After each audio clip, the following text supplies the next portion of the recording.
Chapter 9, Wilbur's Boast. A spider's web is stronger than it looks. Although it is made of thin, delicate strands, the web is not easily broken. However, a web gets torn every day by the insects that kick around in it, and a spider must rebuild it when it gets full of holes. Charlotte liked to do her weaving during the late afternoon, and Fern liked to sit nearby and watch. One afternoon, she heard a most interesting conversation and witnessed a strange event. "You have awfully hairy legs, Charlotte," said Wilbur as the spider busily worked at her task. "My legs are hairy for a good reason," replied Charlotte. "Furthermore, each leg of mine has 7 sections. The coxa, the trochanter, the femur, the patella, the tibia, the metatarsus, and the tarsus." Wilbur sat bolt upright. "You're kidding," he said. "No, I'm not either." "Say those names again. I didn't catch them the first time." Coxa, trochanter, femur, patella, tibia, metatarsus, and tarsus. "Goodness," said Wilbur, looking down at his own chubby legs. "I don't think my legs have 7 sections." "Well," said Charlotte, "you and I lead different lives. You don't have to spin a web. That takes real leg work." "I could spin a web if I tried," said Wilbur, boasting. "I just never tried." "Let's see you do it," said Charlotte. Fern chuckled softly, and her eyes grew wide with love for the pig. "Okay," replied Wilbur. "You coach me, and I'll spin one. It must be a lot of fun to spin a web. How do I start?" "Take a deep breath," said Charlotte, smiling. Wilbur breathed deeply. "Now climb to the highest place you can get to, like this." Charlotte raced up to the top of the doorway. Wilbur scrambled to the top of the manure pile. "Very good," said Charlotte. "Now make an attachment with your spinnerets. Hurl yourself into space and let out a drag line as you go down." Wilbur hesitated a moment, then jumped out into the air. He glanced hastily behind to see if a piece of rope was following him to check his fall, but nothing seemed to be happening in his rear. And the next thing he knew, he landed with a thump. "Oomp," he grunted. Charlotte laughed so hard her web began to sway. "What did I do wrong?" asked the pig when he recovered from his bump. "Nothing," said Charlotte. "It was a nice try." "I think I'll try again," said Wilbur cheerfully. "I believe what I need is a little piece of string to hold me." The pig walked out to his yard. "You there, Templeton," he called. The rat poked his head out from under the trough. "Got a little piece of string I could borrow?" asked Wilbur. "I need to spin a web." "Yes, indeed," replied Templeton, who saved string. "No trouble at all. Anything to oblige." He crept down into his hole, pushed the goose egg out of the way, and returned with an old piece of dirty white string. Wilbur examined it. "That's just the thing," he said. "Tie one end to my tail, will you, Templeton?" Wilbur crouched low with his thin, curly tail toward the rat. Templeton seized the string, passed it around the end of the pig's tail, and tied 2 half hitches. Charlotte watched in delight. Like Fern, she was truly fond of Wilbur, whose smelly pen and stale food attracted the flies that she needed, and she was proud to see that he was not a quitter and was willing to try again to spin a web. While the rat and the spider and the little girl watched, Wilbur climbed again to the top of the manure pile, full of energy and hope. "Everybody watch," he cried, and summoning all his strength, he threw himself into the air head first. The string trailed behind him. But as he had neglected to fasten the other end to anything, it didn't really do any good, and Wilbur landed with a thud, crushed and hurt. Tears came to his eyes. Templeton grinned. Charlotte just sat quietly. After a bit, she spoke. "You can't spin a web, Wilbur, and I advise you to put the idea out of your head. You lack 2 things needed for spinning a web." "What are they?" asked Wilbur sadly. "You lack spinnerets, and you lack know-how." "But cheer up. You don't need a web. Zuckerman supplies you with 3 big meals a day. Why should you worry about trapping food?"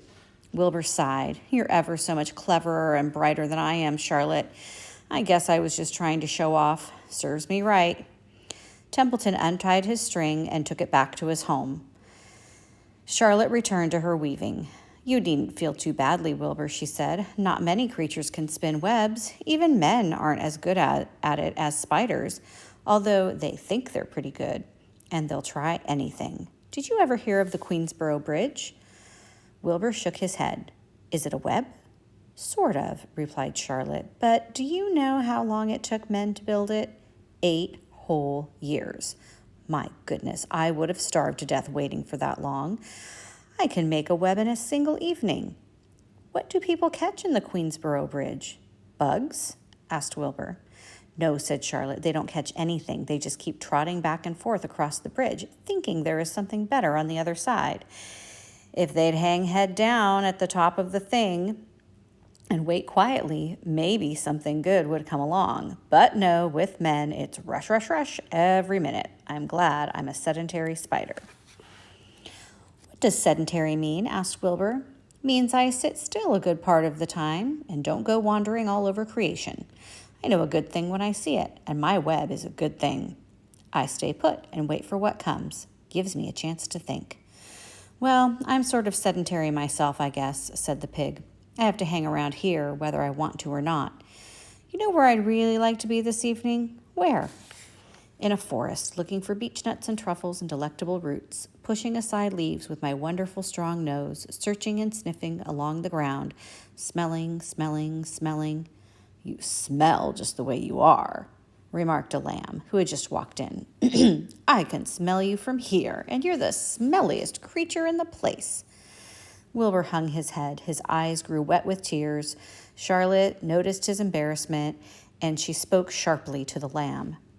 Let Wilbur alone, she said. He has a perfect right to smell considering his surroundings. You're no bundle of sweet peas yourself. Furthermore, you are interrupting a very pleasant conversation. What were we talking about, Wilbur, when we were so rudely interrupted? Oh, I don't remember, said Wilbur. It doesn't make any difference. Let's not talk any more for a while, Charlotte. I'm getting sleepy. You go ahead and finish fixing your web, and I'll just lie here and watch you. It's a lovely evening. Wilbur stretched out on his side. Twilight settled over Zuckerman's barn, and a feeling of peace. Fur knew it was almost supper time, but she couldn't bear to leave. Swallows passed on silent wings, in and out of the doorways, bringing food to their young ones. From across the road, a bird sang, "Whippoorwill, whippoorwill." Lurvy sat down under an apple tree and lit his pipe. The animals sniffed the familiar smell of strong tobacco. Wilbur heard the trill of the tree toad and the occasional slamming of the kitchen door. All these sounds made him feel comfortable and happy, for he loved life and loved to be a part of the world on a summer evening. But as he lay there, he remembered what the old sheep had told him. The thought of death came to him, and he began to tremble with fear. "Charlotte," he said softly. "Yes, Wilbur." "I don't want to die." "Of course you don't," said Charlotte in a comforting voice. "I just love it here in the barn," said Wilbur. "I love everything about this place." "Of course you do," said Charlotte. "We all do." The goose appeared, followed by her 7 goslings. They thrust their little necks out and kept up a musical whistling like a tiny troop of pipers. Wilbur listened to the sound with love in his heart. "Charlotte," he said. "Yes," said the spider. "Were you serious when you promised you would keep them from killing me?" "I was never more serious in my life. I am not going to let you die, Wilbur." "How are you going to save me?" asked Wilbur, whose curiosity was very strong on this point. "Well," said Charlotte vaguely, "I don't really know, but I'm working on a plan." "That's wonderful," said Wilbur. "How is the plan coming, Charlotte? Have you got very far with it? Is it coming along pretty well?"